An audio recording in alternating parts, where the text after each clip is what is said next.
broses o ymgeisio am ysgoloriaeth yn syml. Darllenwch y pisiwn o bapur sydd yn sôn am yr ysgoloriaethau, wedyn awch ati i wneud yn siŵr bod eich cwrs chi yn cynnig yr ysgoloriaeth. Nes i wirio fod fy nghwrs i yn gymwys gan ddefnyddio chylotydd cyrsiau sydd ar wefan y coleg.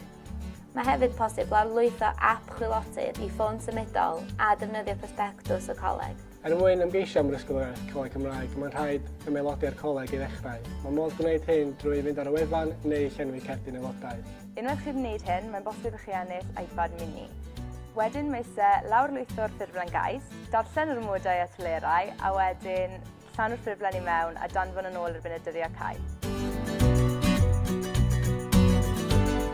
Ymgeisiais am yr ysgoloriaeth oherwydd mae'r arian yn ffantastig ac mae'n edrych yn dda ar y CV hefyd. A mae modd i chi gael cyfle o brofiau gwaith a ennill cymwyster dysysgrifiaeth. Mwyn bod yn astudio gradd yn y Gymraeg, mae'r dysysgrif sgiliau iaith yn cynnig rhywbeth ychwanegol sydd yn gymwyster da i roi ar CV ac i gyflogwyr i gymryd i mewn i ystyriaeth. Mae'r ysgoloriaeth wedi bod yn help mawr i fi yn y brifysgol. Fi methu dychmygu bywyd yn y brifysgol heb y arian yma.